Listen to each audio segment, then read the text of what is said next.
Baiklah, saya mau berpantun dulu. Belum. Makan ketoprak harus pakai kerupuknya. Halo Bapak Ibu semuanya, bagaimana kabarnya? Alhamdulillah. Alhamdulillahirabbil alamin. Tentunya insya Allah yang datang di sini kalau nggak bahagia, bahagia banget ya Bapak Ibu ya. Ya, alhamdulillah. Oke, pada kesempatan hari ini saya ucapkan terima kasih terlebih dahulu kepada narasumber kita Kak Sarif yang sudah bersedia hadir di tengah kita semua. Dan saya juga ucapkan terima kasih buat Dewan Kelas Komite yang sudah merancang acara pada hari ini ya. Sebelumnya saya mau perkenalan dulu. Nama saya Dian Musriana. Kalau di sekolah biasa saya dipanggil Miss Dian. Dan kebetulan pada tahun ini saya bergabung menjadi guru bimbingan dan konseling. Ya, jadi di sekolah saya menjadi tempat curhatnya anak-anak seperti itu ya Bapak Ibu. Oke? Nah, tema hari ini apa Bapak Ibu? Ya, mengelola stres pada anak remaja. Tadi sudah disampaikan oleh Ibu Ketua Komite bahwasanya beliau juga penasaran ya, bagaimana sih kondisi anak-anak kita saat ini? Bagaimana sih sebagai orang tua bisa membantu anak kita untuk mengatasi berbagai masalah dalam hidupnya? Baik, saya mau bercerita sedikit Bapak Ibu. Jadi saya sudah menjadi guru BK itu dari tahun 2016. Banyak sekali kasus yang sudah saya hadapi, terutama mengenai pengelolaan stres. Jadi ternyata memang anak-anak generasi Z atau kita kenal generasi strawberry itu kalau Bapak Ibu baca di jurnal penelitian atau mungkin scroll TikTok aja itu sudah muncul. Banyak anak-anak generasi sekarang itu yang sangat mudah terserang stres. Ya. Namun sayangnya mereka belum mempunyai cara yang cukup bagus untuk mengelolanya. Ada yang kadang ikut-ikutan dari apa yang mereka lihat di media sosial, ya. Jadi mohon maaf dari sekolah lain, insya Allah di sekolah ini nggak ada. Sebelum saya lanjut di sini, saya dapati anak-anak akhwat ketika mereka stres, mereka itu melakukan self-harm. Ada yang tahu self-harm? Nggak tahu. Barcode, bahasa barcode? Iya, barcode betul Ibu yang di belakang. Jadi menyakiti dirinya sendiri. Ya, ada yang menyakiti dirinya sendiri. Saya pernah bertanya kepada anak murid saya, bagaimana kalau saat melakukan itu? Jadi Miss, ketika saya pusing banget, saya menyilet tangan saya itu nggak terasa sakit. Dan itu terasa plong. Tentunya itu tidak baik ya Pak ya. Seperti itu. Nah itu untuk akhwat biasanya seperti itu. Nah untuk ikhwan, mereka akan lebih ke menyakiti teman-temannya dengan membuli, dengan berkata kasar. Kalau ikhwan seperti itu. Nah saya ada pengalaman juga waktu lagi di pondok pesantren. Jadi anak-anak itu ketika mereka stres, mereka memilih untuk tidur. Tapi sebelum tidur mereka minum paracetamol 2 tablet, ada yang 3 tablet. Ya, itu tentunya nggak baik ya Pak ya. Nah, jadi masih banyak sekali anak-anak kita itu yang belum bisa mengelola stresnya itu dengan baik. Seperti itu, makanya nanti kita akan belajar bersama. Dan alhamdulillah di SMPT sendiri itu memberikan amanah kepada saya untuk memanggil semua siswa untuk konseling secara individual. Dari hasil yang saya panggil, ternyata sambutan dari anak-anak itu sangat menyenangkan. Bahkan mereka itu belum jadwalnya konseling sudah minta Miss aku duluan. Seperti itu. Nah ternyata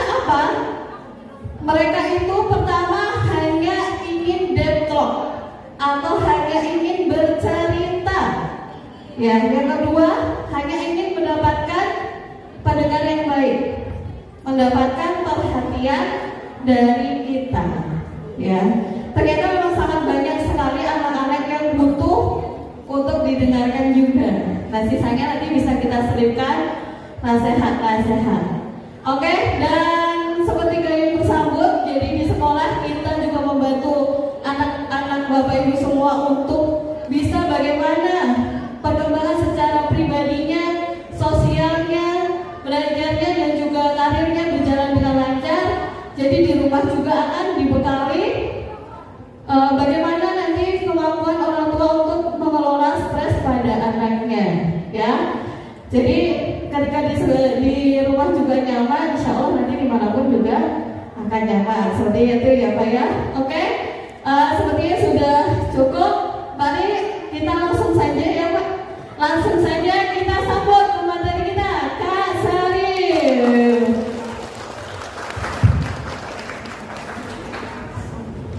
Bismillahirrahmanirrahim. Assalamualaikum warahmatullahi wabarakatuh. Waalaikumsalam warahmatullahi wabarakatuh. Alhamdulillahirabbil alamin. Shalatu wassalamu ala Rasulillah wa ala alihi wa sahbihi ajmain, amma ba'du. Hormati Kepala Sekolah SMP IT Gemah Nurani, kita Ustadz Sofyan Sauri SPDI beserta jajaran Dewan Guru yang tidak bisa saya sebutkan satu persatu. Yang juga saya hormati Bu Krisna Irawati selaku pimpinan komite SMP IT Gemah Nurani beserta seluruh jajarannya yang tadi sudah ada di dekat kita di depan. Yang saya banggakan peserta, orang tua murid SMP IT Gemah Nurani, Ibu calon bidadari surga semuanya. Terima kasih saudara. Dan yang spesial saya banggakan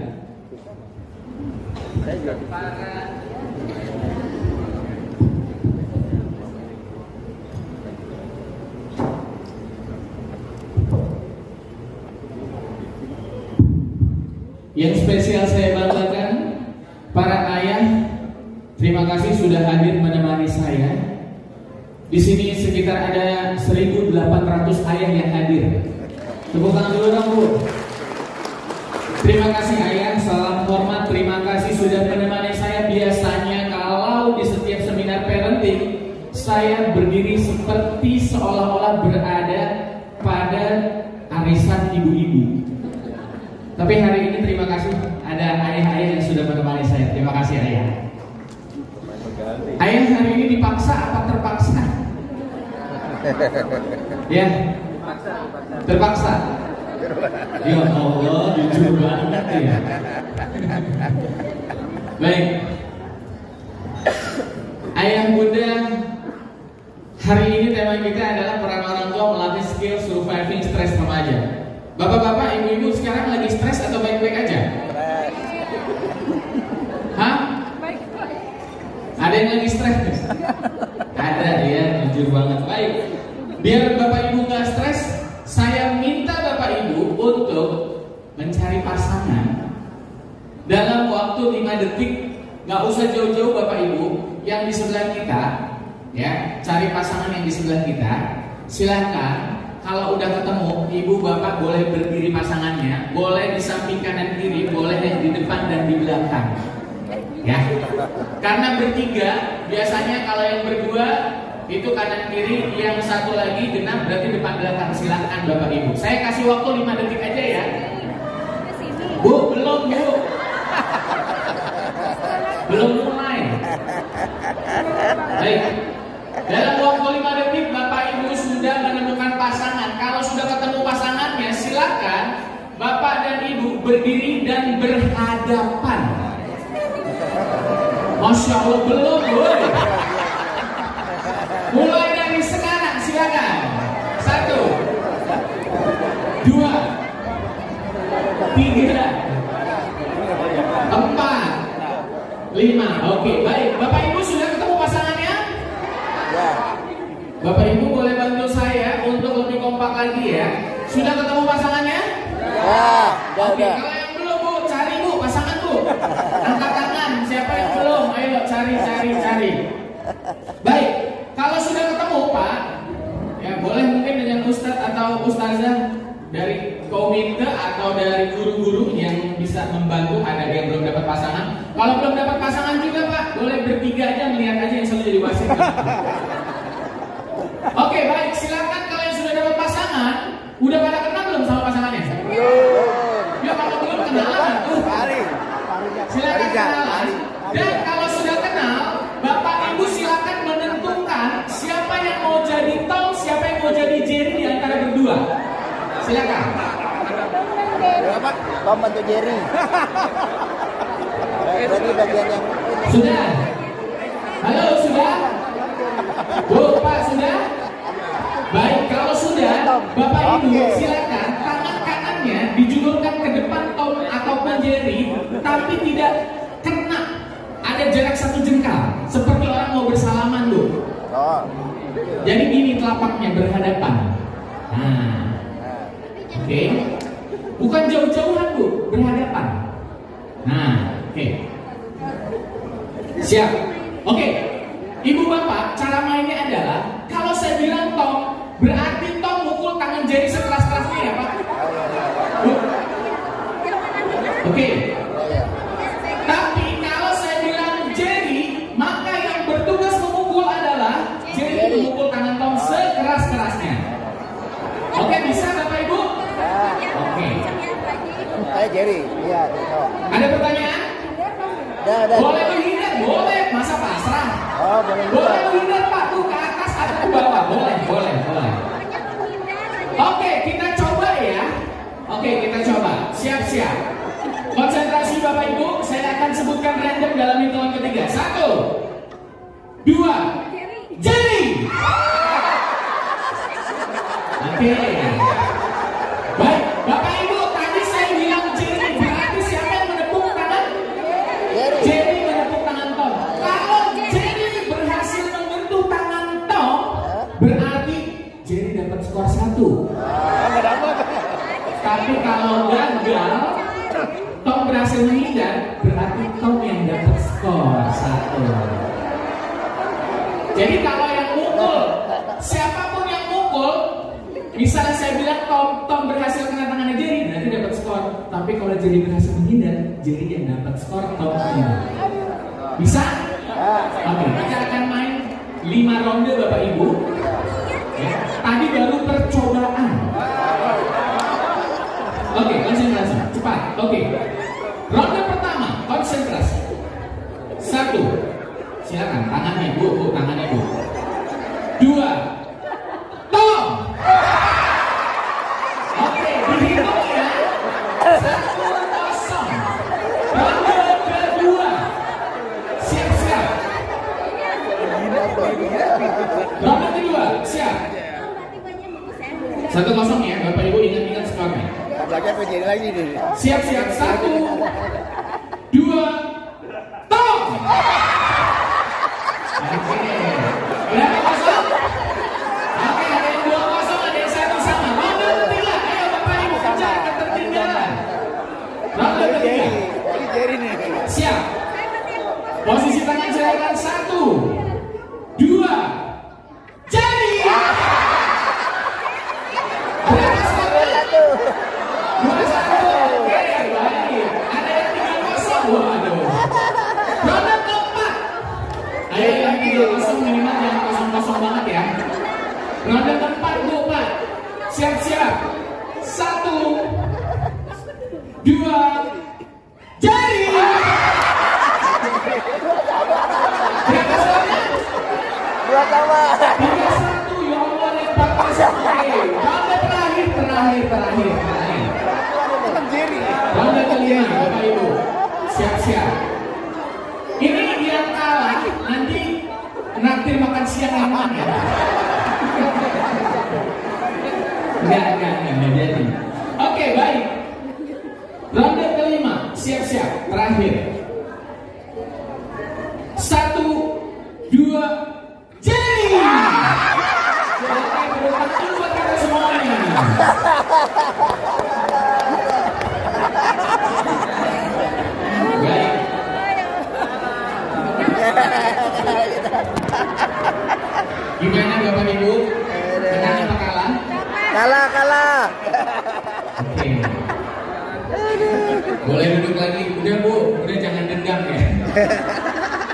Duduk, tenang. Baik, Bapak Ibu, saya mau tanya jujur. Pada saat Ibu tadi dan Bapak berada pada posisi top atau Jerry dengan posisi tangan seperti ini, bagaimana rasanya di dalam diri Bapak Ibu? Deg-degan. Deg-degan, terima kasih. Apalagi Ibu? Takut, cemas, apalagi? Khawatir. Ada yang dendam nggak? Gua hajar ya. Ini dendam pribadi.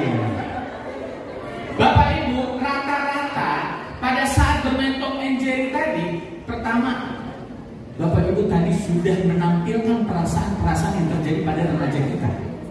Mereka sesungguhnya sedang cemas sama dirinya. Mereka takut, gue bisa gak ya jadi remaja? Mereka khawatir, aku sebenarnya jadi remaja yang diharapkan sama Abi dan Umi gak ya? Ketakutan Bapak dan Ibu tadi dirasakan pada saat ini, namun bisa jadi tidak terlihat kasat mata pada saat kita berbicara dengan anak-anak kita. Jangan sampai lupa, kita nggak tahu anak kita sedang stres, padahal dia sedang berat sekali stresnya. Saya buka praktek konseling di Galaxy Grand Bekasi. Saya kedatangan satu klien usia 25 tahun. Dia datang dengan bicara untuk tujuannya saya mau nikah Kak dengan calon pasangan saya, umurnya 1 tahun di bawah saya. Sudah ada calonnya Bu Pak, orang tua sudah merestui. Tapi ternyata si laki-laki ini dia ragu apakah kita harus nikahin dia atau enggak ya Kak. Saya tanya, emangnya kenapa? Gini Kak, saya baru tahu. Setelah saya tahu 1 pekan terakhir dia lagi ada masalah, saya kaget dia ternyata menyayat-nyayat tangannya ketika lagi ada masalah. Loh, kalau begitu kamu mau ninggalin dia setelah kamu tahu tentang hal ini? Iya, sekarang coba Asyari pikir, dia lagi ada masalah sama dirinya, dia menyayat-nyayat tangan sendiri. Kalau misalnya dia ada masalah sama aku suaminya, bisa jadi aku yang sayang. Bisa jadi kalau punya anak, bagaimana nasib anakku? Oke. Jadi itu maksud kamu menanyakan dan meragukan tentang calon pasangan kamu. Terus sekarang mau apa? Oke, bismillah, aku nggak jadi nikahin dia. Singkat cerita Bapak, dia gagal menikahi si perempuan tadi yang ternyata sebentar lagi sudah mau nikah. Bayangin dulu Pak, kalau anak perempuan itu adalah anak kita. Setelah saya tanya, ternyata anak perempuan itu melakukan coping stress ketika lagi ada masalah. Dia ternyata menyayat-nyayat sejak kapan tuh Pak? Sejak kelas 8 SMP. Nggak ada yang tahu. Kenapa? Karena setiap kali dia keluar kamar, bajunya tertutup, lengan panjang. Kan ahwat kan ya? Abinya gak pernah ngecek, uminya gak pernah ngecek. Coba Pak Bu, yang punya anak perempuan, periksa tangan anak kita. Dan sekarang Bu Pak, alat-alatnya bukan cutter atau golok yang kita bayangin, bukan. Tapi Bapak Ibu tahu, saya di pesantren itu nemuin ada pensil yang dulu tuh kita pensil mekanik yang ada karakter-karakternya. Saya pikir itu pensil mekanik, ternyata itu namanya cutter pen. Jadi kita sebagai guru nggak tahu bahwa itu adalah bagian dari alat untuk ngebarcode atau self harm atau self injury. Kemudian kisah yang kedua adalah anak laki-laki Pak. Bayangin, yang pertama anak laki-laki, dia ngambil uang ibunya yang ada di lemari, uang atau uang kasih. Dan ibunya kaget. Tahu Bapak Ibu buat beli apa? Buat beli vape yang ada di luar negeri Zaman yang mau beli itu. Kenapa sih kamu mau beli itu? Udah, Aku jadi stres banget. ada contoh jadinya ya, yang dilihat karakter segala macam kayak gitu ya. Cuma nge-vape lah yang bikin aku fresh. Baru 12 tahun saya bersama dengan anak remaja pengalaman. S1 saya kuliah di UIN Jakarta psikologi, S2 saya ambil magister profesi di IAI. Mohon doanya sekarang saya ambil S2 kembali, ambil Islamic Psychology. Karena saya rasa banyak banget Islam yang lebih dulu mengetahui atau pengetahuan tentang hal-hal yang berkaitan dengan dunia psikologi. Jadi Pak, ngobrolin tentang stres ini. Bapak Ibu tahu nggak, saya sampai geleng-geleng kepala ketika ada anak pesantren sehari onani 5 kali. Kok bisa? Pertanyaan itu muncul dalam diri saya, kenapa bisa? Kok bisa ya? Ya bisa lah. Emang 24 jam itu musrif-musrifahnya dan bikin dia? Enggak. Dia lakukannya di mana? Di kamar mandi. Ada yang tahu nggak? Nggak bisa diketahui Pak. Bayangin betapa stresnya dia ketika banyak masalah yang terjadi. Tapi pengasuh tidak tahu, orang tua juga tidak mau tahu karena anaknya dipersilakan untuk bonding. Jadi ibu bapak, sekarang kita sama-sama gimana caranya ngelatih skill untuk anak kita usia remaja. Nggak ada rasa takut kalau saya udah tua, nggak ada yang terlambat. Lebih baik sekarang kita tahu daripada kita menyesal. Seorang bapak bu, pada saat proses konsultasi Pak, itu menyatakan dirinya, Pak Syarif, kayak saya harus resign. Beneran Pak, Bapak sedang ada di pucuk pimpinan perusahaan. Bapak sudah memikirkan ini matang-matang. Enggak Pak, ini kalau saya nggak resign sekarang, kalau saya mati tiba-tiba, saya yang akan ditanya sama Allah. Lebih baik urusan pekerjaan saya tinggalin, saya mikirin akhirat saya. Sekarang saya udah 50 tahun Kak. Lebih baik Bu Pak, terlambat kita belajar dan kita perbaiki sekarang daripada nanti kita menyesal di kemudian hari. Jadi Bu Pak, sekarang yuk sebelum kita nolongin remaja kita, maka kalau di pesawat ketika ada turbulensi dan emergensi, maka kita harus menolong diri kita dulu dengan masker pernafasan atau oksigen. Pertanyaan saya, Bapak Ibu sekarang stres atau enggak? Enggak. Kok yang jawab enggak cuma satu?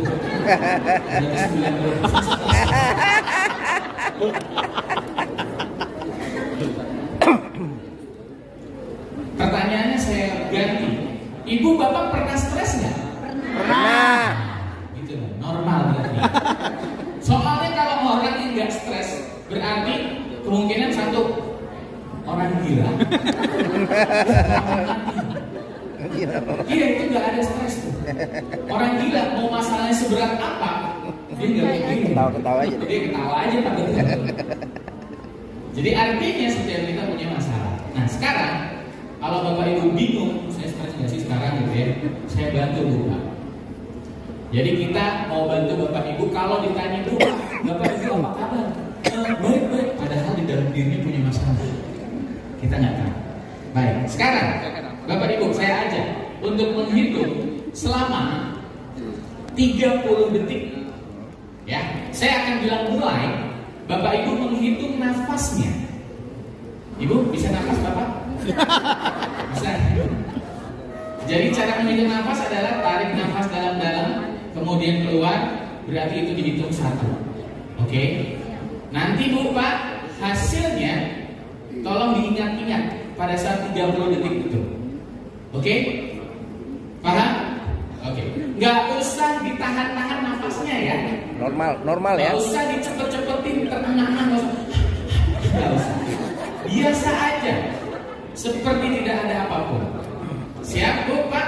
Saya akan mulai hitung 30 detik. Bersiap-siap. Tolong diingat berapa jumlahnya nanti ketika saya bilang stop. Oke. siap ya? Kita akan segera siap-siap. Mulai.